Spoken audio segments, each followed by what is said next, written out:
जय हिंद, नमस्कार। आप सभी का हमारे यूट्यूब चैनल पर बहुत बहुत स्वागत है। आज हम मुंशी प्रेमचंद की कहानी गिला पे चर्चा करेंगे। यह कहानी एक वैवाहिक जीवन के नोकझोंक की कहानी है। तो चलिए मुंशी प्रेमचंद की कहानी गिला उन्हीं के शब्दों में सुनते हैं। जीवन का बड़ा भाग इसी घर में गुजर गया, पर कभी आराम ना नसीब हुआ। मेरे पति संसार की दृष्टि में बड़े सज्जन, बड़े शिष्ट, बड़े उदार, बड़े सौम्य होंगे, लेकिन जिस पर गुजरती है वही जानता है। संसार को उन लोगों की प्रशंसा करने में आनंद आता है जो अपने घर को भाड़ में झोंक रहे हों, गैरों के पीछे अपना सर्वनाश किए डालते हों। जो प्राणी घर वालों के लिए मरता है उसकी प्रशंसा संसार वाले नहीं करते। वह तो उनकी दृष्टि में स्वार्थी है, कृपण है, संकीर्ण हृदय है, आचार भ्रष्ट है।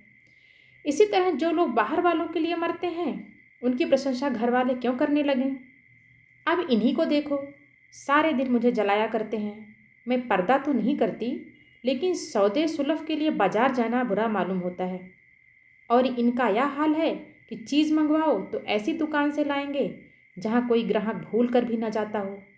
ऐसी दुकान पर ना तो चीज़ अच्छी मिलती है, ना तौल ठीक होती है, ना दाम ही उचित होते हैं। यह दोष ना होते तो वह दुकान बदनाम ही क्यों होती। पर इन्हें ऐसी ही गई बीती दुकानों की चीज़ें लाने का मर्ज है। बार बार कह दिया, साहब की चलती हुई दुकान से सौदे लाया करो, वहाँ माल अधिक खपता है, इसलिए ताज़ा माल आता रहता है। पर इनकी तो टुटपुजियों से बनती है और वे इन्हें उल्टे छुरे से मोड़ते हैं।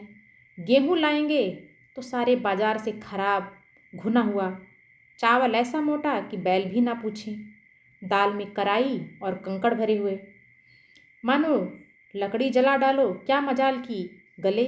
घी लाएंगे तो आधा तेल या सोलहों आने काटो जेम, और दरअसल घी से एक छटा कम। तेल लाएंगे तो मिलावट, बालों में डालो तो चिमट जाए, पर दाम दे आएंगे शुद्ध आंवले के तेल का। किसी चलती हुई नामी दुकान पर जाते तो इन्हें जैसे डर लगता है, शायद ऊंची दुकान और फीके पकवान के कायल हैं। मेरा अनुभव तो है कि नीची दुकान पर ही सड़े पकवान मिलते हैं। एक दिन की बात हो तो बर्दाश्त कर ली जाए, रोज रोज का टंटा नहीं सहा जाता। मैं पूछती हूँ, आखिर आप टुटपुजियों की दुकान पर जाते ही क्यों हैं? क्या उनके पालन पोषण का ठेका तुम्ही ने लिया है? आप फरमाते हैं, मुझे देखकर सब के सब बुलाने लगते हैं। वाह क्या कहना है, कितनी दूर की बात कही है। जरा इन्हें बुला लिया और खुशामद के दो शब्द सुना दिए, थोड़ी सी स्तुति कर दी, बस आपका मिजाज आसमान पर जा पहुंचा। फिर इन्हें सुधि नहीं रहती कि यह कूड़ा करकट बांध रहा है या क्या। पूछती हूँ, तुम उस रास्ते से जाते ही क्यों हो? क्यों किसी दूसरे रास्ते से नहीं जाते? ऐसे उठाई गिरों को मुँह ही क्यों लगाते हो? क्या कोई जवाब नहीं है? एक चुप 100 बाधाओं को हराती है। एक बार एक गहना बनवाने को दिया, मैं तो महाशय को जानती थी, इनसे कुछ पूछना व्यर्थ समझा। अपने पहचान के एक सुनार को बुला रही थी, संयोग से आप भी विराजमान थे। बोले, यह संप्रदाय विश्वास के योग्य नहीं है, धोखा खाओगी। मैं एक सुनार को जानता हूँ, मेरे साथ का पढ़ा हुआ है, बरसों साथ साथ खेले हैं, वह मेरे साथ चालबाजी नहीं कर सकता। मैंने भी समझा जब इनका मित्र है और वह भी बचपन का, तो कहाँ तक दोस्ती का हक ना निभाएगा। सोने का एक आभूषण और 100 रुपये इनके हवाले किए। इस भोले मानस ने वह आभूषण और रुपए ना जाने किस बेईमान को दे दिए कि बरसों के झंझट के बाद जब चीज बनकर आई तो 8 आने तांबा और इतनी भद्दी की देख कर घिन लगती थी। बरसों की अभिलाषा धूल में मिल गई, रो पीट कर बैठी रही। ऐसे ऐसे वफादार तो इनके मित्र हैं, जिन्हें मित्र की गर्दन पर छुरी फेरने में भी संकोच नहीं। इनकी दोस्ती भी उन्हीं लोगों से है जो जमाने भर के जट्टू, गिरहकट, लंगोटी में फाक खेलने वाले फाके मस्त हैं, जिनका उद्यमे ही इन जैसे आँख के अंधों से दोस्ती गांठना है। सत्य ही एक न एक महाशय उधार मांगने के लिए सिर पर सवार रहते हैं और बिना लिए गला नहीं छोड़ते, मगर ऐसा कभी ना हुआ कि किसी ने रुपए चुकाए हों। आदमी एक बार खोकर सीखता है, 2 बार खोकर सीखता है, किंतु यह भले मानस 1000 बार खोकर भी नहीं सीखते। जब कहती हूँ रुपए दे आए, अब मांग क्यों नहीं लाते, क्या मर गए तुम्हारे वह दोस्त, तो बस बगले झांक कर रह जाते हैं। आपसे मित्रों को सूखा जवाब नहीं दिया जाता। खैर, सूखा जवाब ना दो। मैं भी नहीं कहती कि दोस्तों से बेमुरवती करो, मगर चिकनी चुपड़ी बातें तो बना सकते हो, बहाने तो कर सकते हो। किसी मित्र ने रुपए मांगे और आपके सिर पर बोझ पड़ा, बेचारे कैसे इनकार करें। आखिर लोग जान जाएंगे नहीं कि यह महाशय भी खुक्खल ही हैं। इनकी हविस यह है कि दुनिया इन्हें संपन्न समझती रहे, चाहे मेरे गहने ही क्यों ना गिरवी रखने पड़े। सच कहती हूँ, कभी कभी तो एक एक पैसे की तंगी हो जाती है और इन भले आदमी को रुपए जैसे घर में काटते हैं। जब तक रुपए के बारे न्यारे ना कर लें, इन्हें चैन नहीं। इनके करतूत कहाँ तक गाऊं, मेरी तो नाक में दम आ गया। एक ना एक मेहमान रोज यमराज की भांति सिर पर सवार रहते हैं। न जाने कहाँ के बेफिक्रे इनके मित्र हैं। कोई कहीं से आकर मरता है, कोई कहीं से। घर क्या अपाहिजों का अड्डा है? जरा सा तो घर, मुश्किल से 2 पलंग, ओढ़ना बिछौना भी फालतू नहीं। मगर आप हैं कि मित्रों को निमंत्रण देने को तैयार। आप तो अतिथि के साथ लेटेंगे, इसलिए इन्हें चारपाई भी चाहिए, ओढ़ना बिछौना भी चाहिए, नहीं तो घर का पर्दा खुल जाए। जाता है मेरे बच्चों के सिर। गर्मियों में तो खैर कोई मुजायका नहीं, लेकिन जाड़ों में तो ईश्वर ही याद आते हैं। गर्मियों में भी खुली छत पर तो मेहमानों का अधिकार हो जाता है। जब मैं बच्चों के लिए पिंजरे में पड़ी फफड़ाया करूं, इन्हें इतनी समझ भी नहीं है कि जब घर की यह दशा है तो क्यों ऐसों को मेहमान बनाएं जिनके पास कपड़े लत्ते तक नहीं। ईश्वर की दया से इनके सभी मित्र इसी श्रेणी के हैं। एक भी ऐसा माई का लाल नहीं जो समय पड़ने पर धेले से भी इनकी मदद कर सके। 1-2 बार महाशय को इसका अनुभव अत्यंत कटु अनुभव हो चुका है, मगर इस जड़ भरत ने जैसे आंख ना खोलने की कसम खा ली है। ऐसे ही दरिद्र भट्टाचार्यों से इनकी पड़ती है। शहर में इतने लक्ष्मी के पुत्र हैं, पर आपका किसी से परिचय नहीं। इनके पास जाते इनकी आत्मा दुखती है। दोस्ती गांठेंगे ऐसों से जिनके घर में खाने का ठिकाना नहीं। एक बार हमारा कहार छोड़कर चला गया और कई दिन कोई दूसरा कहार ना मिला। किसी चतुर और कुशल कहार की तलाश में थी, किंतु आपको जल्द से जल्द कोई आदमी रख लेने की धुन सवार हो गई थी। घर के सारे काम पूर्ववत चल रहे थे, पर आपको मालूम हो रहा था कि गाड़ी रुकी हुई है। मेरा जूठे बर्तन मांजना और आपका साग सब्जी के लिए बाजार जाना इनके लिए असहाय हो उठा। एक दिन जाने कहाँ से एक बांगड़ू को पकड़ लाए। उसकी सूरत कह देती थी कि कोई जंगलू है, मगर आपने उसका ऐसा बखान किया कि क्या कहूँ। बड़ा होशियार है, बड़ा आज्ञाकारी है, परले सिरे का मेहनती, गजब का सलीकेदार और बहुत ही ईमानदार। खैर, मैंने उसे रख लिया। मैं बार बार क्यों इनकी बातों में आ जाती हूँ, इसका मुझे स्वयं आश्चर्य है। यह आदमी केवल रूप से आदमी था, आदमियत के और कोई लक्षण उसमें ना थे। किसी काम की तमीज नहीं। बेईमान ना था, पर गधा अव्वल दर्जे का था। बेईमान होता तो कम से कम इतनी तस्कीन तो होती कि खुद का खा जाता, अभागा दुकानदारों के हाथों लुट जाता था। 10 तक की गिनती उसे ना आती थी। 1 रुपया देकर बाजार भेजूं तो संध्या तक हिसाब ना समझा सके। क्रोध पी पी कर रह जाती थी।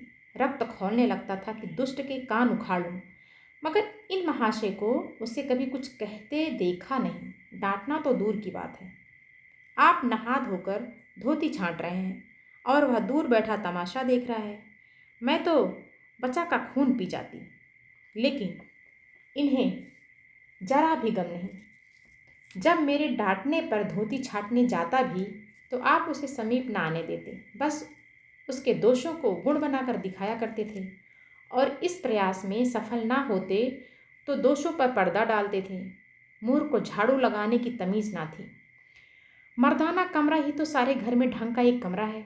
उसमें झाड़ू लगाता तो इधर की चीज उधर और ऊपर की नीचे, मानो कमरे में भूकंप आ गया हो। और गर्द का यह हाल कि सांस लेना कठिन, पर आप शांतिपूर्वक कमरे में बैठे हैं जैसे कोई बात ही नहीं है। एक दिन मैंने उसे खूब डांटा, कल से ठीक ठाक झाड़ू ना लगाई तो कान पकड़ कर निकाल दूंगी। सवेरे सोकर उठी तो देखती हूँ कमरे में झाड़ू लगी हुई है और हर एक चीज़ करीने से रखी हुई है। गर्द गुबार का नाम नहीं। मैं चकित होकर देखने लगी तो आप हंसकर बोले, देखती क्या हो, आज घूरे ने बड़े सवेरे उठकर झाड़ू लगाई है। मैंने समझा दिया, तुम ढंग तो बताती नहीं, उल्टे डांटने लगती हो। मैंने समझा, खैर दुष्ट ने कम से कम एक काम तो सलीके से किया। अब रोज कमरा साफ सुथरा मिलता। घूरे मेरी दृष्टि में विश्वासी बनने लगा। संयोग की बात, एक दिन मैं जरा मालूम से सवेरे उठी और कमरे में आई तो क्या देखती हूँ कि घूरे द्वार पर खड़ा है और आप तन मन से कमरे में झाड़ू लगा रहे हैं। मेरी आंखों में खून उतर आया। उनके हाथ से झाड़ू छीन कर घूरे के सिर जमा दी। हरामखोर को उसी दम निकाल बाहर गया। आप फरमाने लगे, उसका महीना तो चुका दो। वाह हरी समझ, एक तो काम ना करे, उस पर आंखें दिखाए, उस पर पूरी मजूरी भी चुका दूं। मैंने एक कौड़ी भी ना दी। एक कुर्ता दिया था वो भी छीन लिया। इस पर जड़ भरत महाशय मुझसे कई दिन रूठे रहे। घर छोड़कर भाग जाते थे, बड़ी मुश्किलों से रुके। ऐसे ऐसे भोंदू भी संसार में पड़े हुए हैं। मैं ना होती तो शायद अब तक इन्हें किसी ने बाजार में बेच दिया होता। एक दिन मेहतर ने उतारे कपड़ों का सवाल किया। इस बेकरी के ज़माने में फालतू कपड़े तो शायद पुलिस वालों या रईसों के घर में हों। मेरे घर में तो जरूरी कपड़े भी काफ़ी नहीं। आपका वस्त्रालय एक बागची में आ जाएगा जो डाक के पार्सल से कहीं भेजा जा सकता है। फिर इस साल जाड़ों के कपड़े बनवाने की नौबत ना आई। पैसे नज़र नहीं आते, कपड़े कहाँ से बने। मैंने मेहतर को साफ जवाब दे दिया, कड़ाके का जाड़ा पड़ रहा है, इसका अनुभव मुझे कम ना था। गरीबों पर क्या बीत रही है इसका भी मुझे ज्ञान था। लेकिन मेरे या आपके पास खेद के सिवा इसका और क्या इलाज है। जब तक समाज का यह संगठन रहेगा ऐसी शिकायतें पैदा होती रहेंगी। जब एक एक अमीर और रईस के पास एक एक मालगाड़ी कपड़ों से भरी हुई है, तब फिर निर्धनों को क्यों ना नग्नता का कष्ट उठाना पड़े। खैर, मैंने तो मेहतर को जवाब दे दिया। आपने क्या किया कि आपका कोट उठाकर उसको भेंट कर दिया। मेरी देह में आग लग गई। इतनी दानशील नहीं हूं कि दूसरों को खिलाकर आप सो रहूं। देवता के पास यही एक कोट था। आपको इसकी जरा भी चिंता ना हुई कि पहनेंगे क्या। यश के लोभ में जैसे बुद्धि ही हर ली। मेहतर ने सलाम किया, दुआएं दी और अपनी राह ली। आप कई दिन सर्दी में ठिठुरते रहे। प्रातःकाल घूमने जाया करते थे, वह भी बंद हो गया। ईश्वर ने उन्हें हृदय भी एक विचित्र प्रकार का दिया है। फटे पुराने कपड़े पहनते आपको जरा भी संकोच नहीं होता। मैं तो मारे लाज के गड़ जाती हूँ, पर आपको जरा फिक्र नहीं। कोई हंसता है तो हंसे, आपकी बला से। अंत में जब मुझसे ना देखा गया तो एक कोट बनवा दिया। जी तो जलता था कि खूब सर्दी खाने दूं, पर डरी कि कहीं बीमार पड़ जाए तो और बुरा हो जाए। आखिर काम तो उन्हीं को करना है। महाशय अपने दिल में समझते होंगे कि मैं कितना विनीत, कितना परोपकारी हूँ, पर शायद इन्हें इन बातों का गर्व हो। मैं इन्हें परोपकारी नहीं समझती, न विनीत ही समझती हूँ। यह जड़ता है, सीधी सादी निरीहता। जिस मेहतर को आपने अपना कोट दिया उसे मैंने कई बार रात को शराब के नशे में मस्त झूमता देखा है और आपको दिखा भी दिया है। फिर दूसरों की विवेकहीनता की पुरौती हम क्यों करें। अगर आप विनीत और परोपकारी होते तो घर वालों के प्रति भी तो आपके मन में कुछ उदारता होती, या सारी उदारता बाहर वालों के लिए ही सुरक्षित है। घर वालों को उसका अल्पांश भी ना मिलना चाहिए। मेरी इतनी अवस्था बीत गई, पर इस भले आदमी ने कभी अपने हाथों से मुझे एक उपहार भी ना दिया। बेशक मैं जो चीज़ बाजार से मंगवाऊं उसे लाने में इन्हें जरा भी आपत्ति नहीं। बिल्कुल उज्र नहीं, मगर रुपए मैं दे दूं, यह शर्त है। इन्हें खुद कभी यह उमंग नहीं होती। मैं यह मानती हूँ कि बेचारे अपने लिए कभी कुछ नहीं लाते। मैं जो कुछ मंगवा दूं उसी पर संतुष्ट हो जाते हैं, मगर आखिर आदमी कभी कभी शौक की चीज़ें चाहता ही है। अन्य पुरुषों को देखती हूँ, स्त्रियों के लिए तरह तरह के गहने, भांति भांति के कपड़े, शौक श्रृंगार की वस्तुएं लाते रहते हैं। यहाँ इस व्यवहार का निषेध है। बच्चों के लिए भी मिठाइयाँ, खिलौने, बाजे शायद जीवन में एक बार भी न लाए हों।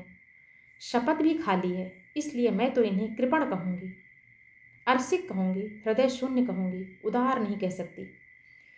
दूसरों के साथ इनका जो सेवा भाव है उसका कारण है इनका यश लोभ और व्यवहारिक अज्ञानता। आपके विनय का यह हाल है कि जिस दफ्तर में आप नौकर हैं उसके किसी अधिकारी से आपका मेल जोल नहीं। अफसरों को सलाम करना तो आपकी नीति के विरुद्ध है। नज़र या डाली तो दूर की बात है। और तो और कभी किसी अफसर के घर नहीं जाते। इसका खामियाजा आप ना उठाएं तो कौन उठाए। औरों की रियायती छुट्टियां मिलती हैं, आपका वेतन कटता है। औरों की तरक्कियां होती हैं, आपको कोई पूछता भी नहीं। हाजिरी में 5 मिनट भी देर हो जाए तो जवाब पूछा जाता है। बेचारे जी तोड़ कर काम करते हैं। कोई बड़ा कठिन काम आ जाए तो इन्हीं के सिर मढ़ा जाता है। इन्हें जरा भी आपत्ति नहीं। दफ्तर में इन्हें घिस्सू पिस्सू आदि उपाधियां मिली हुई हैं, मगर पड़ाव कितना बड़ा मारे इनके भाग्य में वही सूखा घास लिखी हुई है। यह विनय नहीं है, स्वाधीन मनोवृत्ति भी नहीं है। मैं तो इसे समय चातुरी का अभाव कहती हूँ, व्यवहारिक ज्ञान की क्षति कहती हूँ। आखिर कोई अफसर आपसे क्यों प्रसन्न हो? इसलिए कि आप बड़े मेहनती हैं। दुनिया का काम मुरव्वत या रवादारी से चलता है। अगर हम किसी से खींचे रहें तो कोई कारण नहीं कि वह भी हमसे खींचा ना रहे। फिर जब मन में क्षोभ होता है तो वह दफ्तरी व्यवहारों में भी प्रकट हो ही जाता है।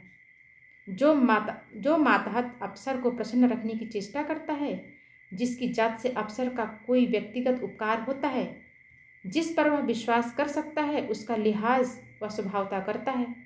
ऐसे ऐसे सिरागियों से क्यों किसी को सहानुभूति होने लगी?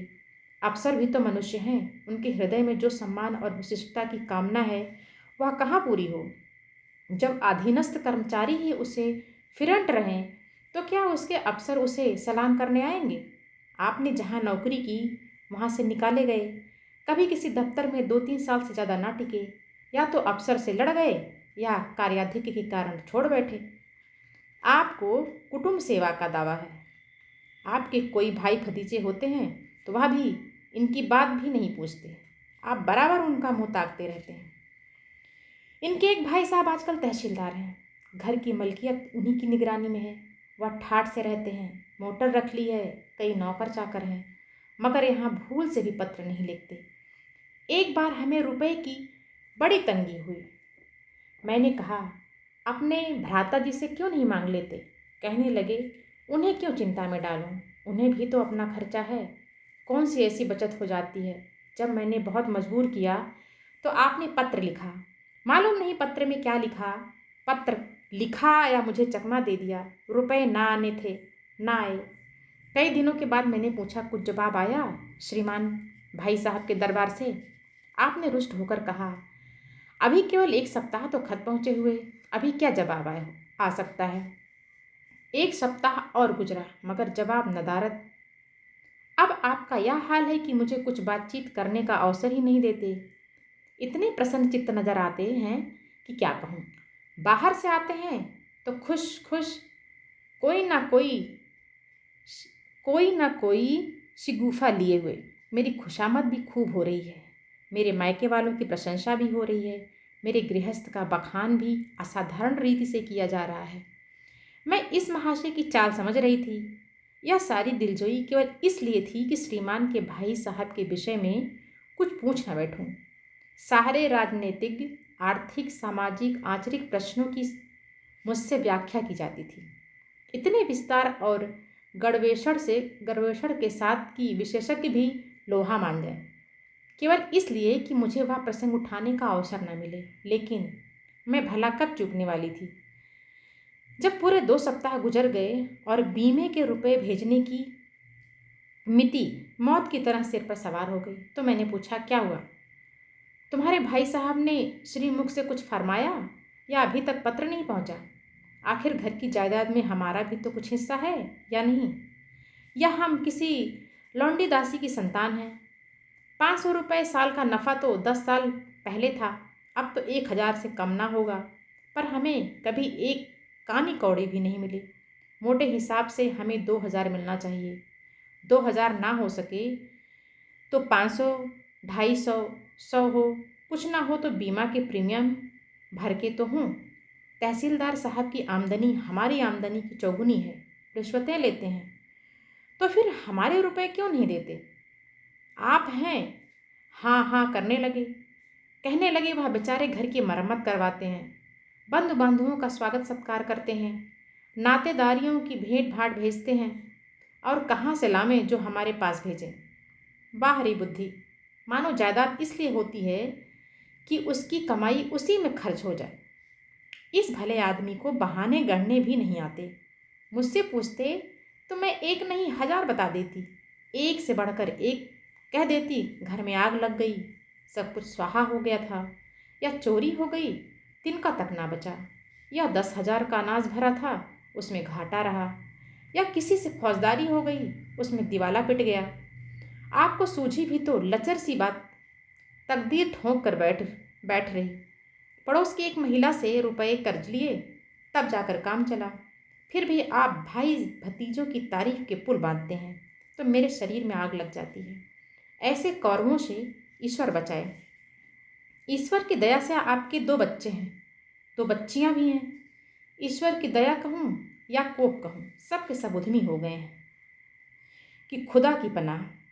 मगर क्या मजाल है कि यह भोदू किसी को कौड़ी आंखों से देखे। रात के 8 बजे गए हैं, युवराज अभी घूम कर नहीं आए। मैं घबरा रही हूँ, आप निश्चिंत बैठे अखबार पढ़ रहे हैं। झल्लाई हुई जाती हूँ और अखबार छीन कर कहती हूँ, जाकर जरा देखते क्यों नहीं, लौंडा कहाँ रह गया। ना जाने तुम्हारा हृदय कितना कठोर है। ईश्वर ने तुम्हें संतान ही ना जाने क्यों दे दी। पिता का पुत्र के साथ कुछ तो धर्म है, तब आप भी गर्म हो जाते हैं। अभी तक नहीं आया, बड़ा शैतान है। आज बच्चा आते हैं तो कान उखाड़ लेती हूँ, मारे हंटर के खाल उधेड़ कर रख दूंगा। यूँ बिगड़कर तैश के साथ आप उसे खोजने निकलते हैं। संयोग की बात है, आप उधर जाते हैं, इधर लड़का आ जाता है। मैं पूछती हूँ, तू किधर से आ गया? तुझे वह ढूंढने गए हुए हैं। देखना आज कैसी तेरी मरम्मत होती है, या आदत ही छूट जाएगी। दांत पीस रहे थे, आते ही होंगे, छड़ी भी उनके हाथ में है। तुम इतने मन के हो गए हो कि बात नहीं सुनते। आज आटे दाल का भाव मालूम होगा। लड़का सहम जाता है और लैंप जलाकर पढ़ने बैठ जाता है। महाशय जी 2-2.5 घंटे के बाद लौटते हैं, हैरान परेशान और बदहवस। घर में पांव रखते ही पूछते हैं, आया कि नहीं। मैं उनका क्रोध उत्तेजित करने के विचार से कहती हूँ, आकर बैठा तो है, जाकर पूछते क्यों नहीं। पूछ कर हार गई, कहाँ गया था, कुछ बोलता ही नहीं। आप गरज कर कहते हैं, मन्नू यहाँ आओ। लड़का थर थर काँपता हुआ आकर आंगन में खड़ा हो गया। दोनों बच्चियां घर में छिप जाती हैं कि कोई बड़ा भयंकर कांड होने वाला है। छोटा बच्चा खिड़की से चूहे की तरह झांक रहा है। आप क्रोध से बौखलाए हुए हैं, हाथ में छड़ी है। मैं भी वह क्रोधान्मत आकृति देखकर पछताने लगती हूँ कि कहाँ से इनसे शिकायत की। आप लड़के के पास जाते हैं, मगर छड़ी जमाने के बदले आहिस्ते से उसके कंधे पर हाथ रखकर बनावटी क्रोध से कहते हैं, तुम कहाँ गए थे? जी, मना किया जाता है, मानते नहीं हो।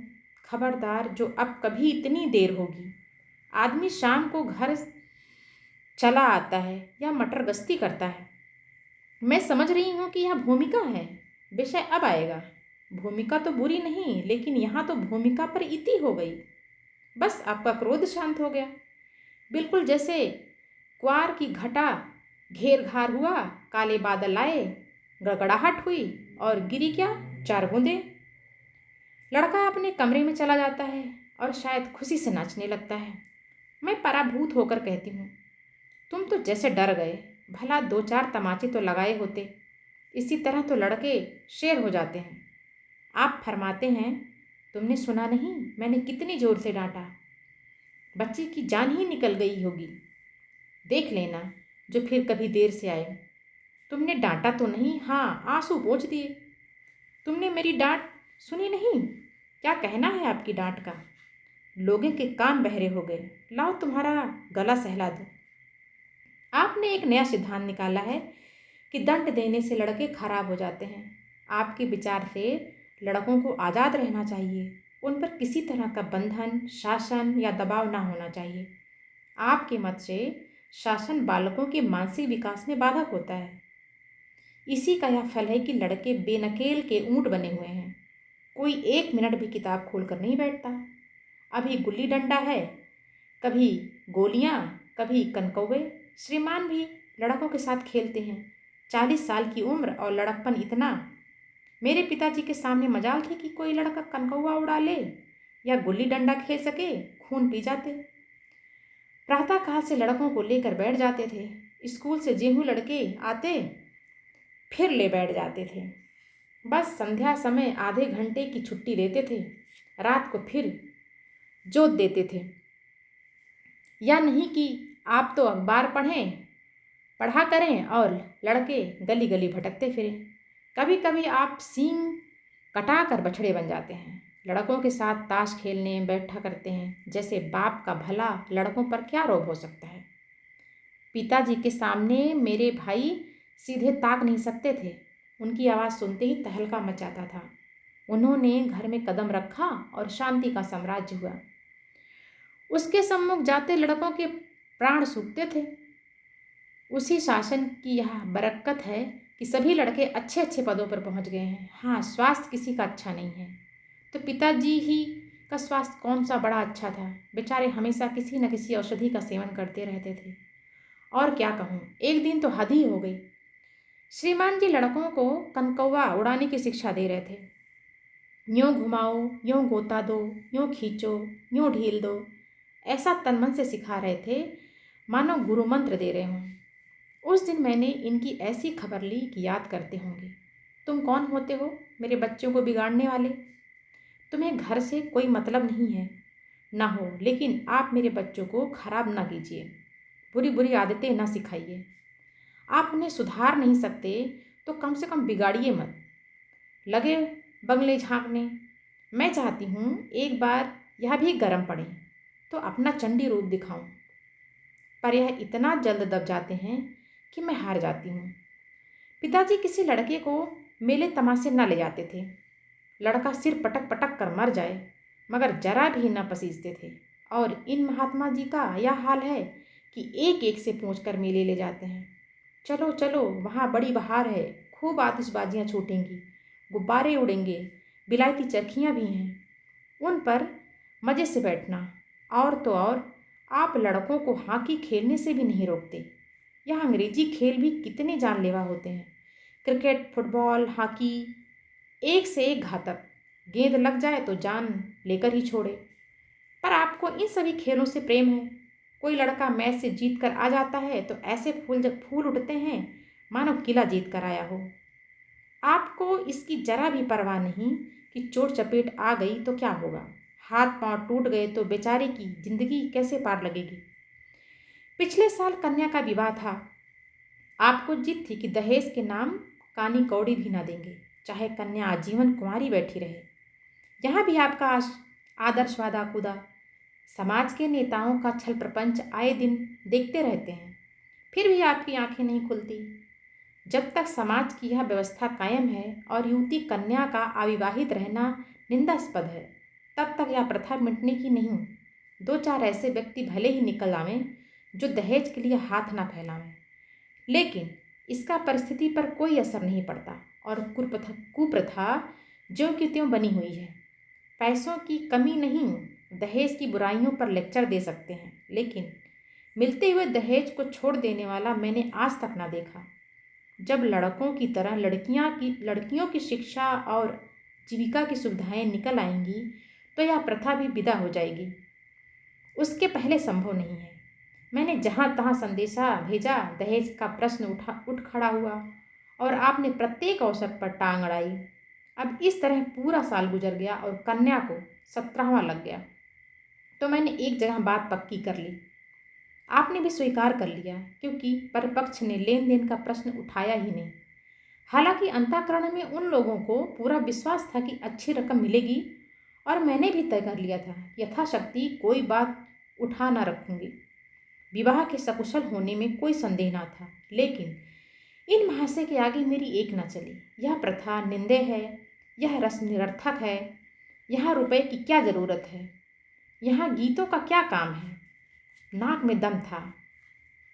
यह यह क्यों, वह क्यों, यह तो साफ दहेज है। तुमने मेरे मुंह में कालिख लगा दी, मेरी आबरू मिटा दी। जरा सोचिए इस परिस्थितियों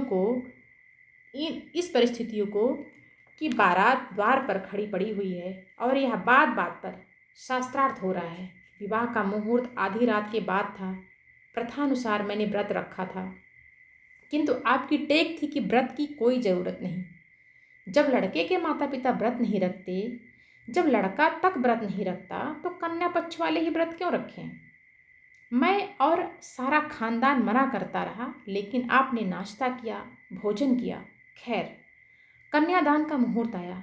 आप सदैव से इस प्रथा के विरोधी हैं। आप इसे निषिद्ध समझते हैं। कन्या क्या दान की वस्तु है?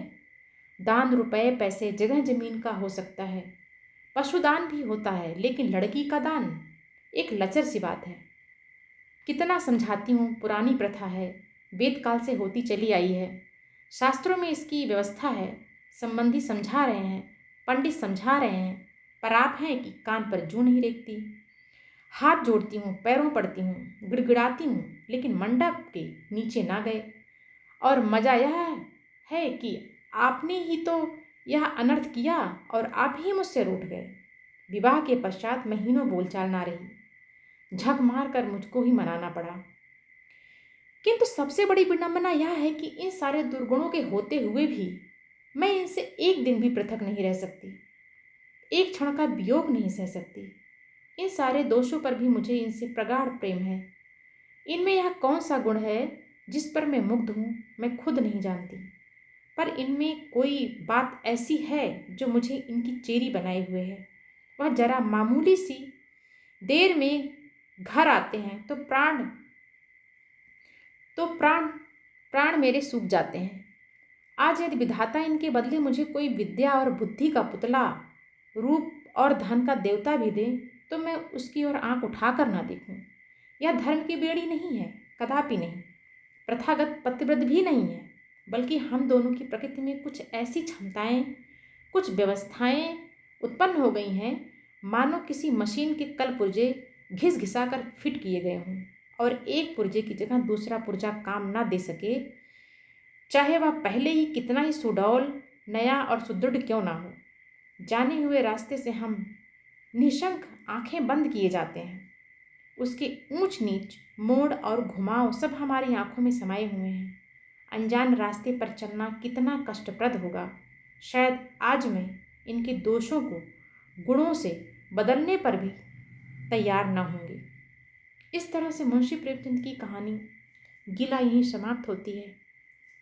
कहानी आपको कैसी लगी, आप कमेंट बॉक्स में ज़रूर बताइएगा। आप सभी का सुनने के लिए बहुत बहुत धन्यवाद।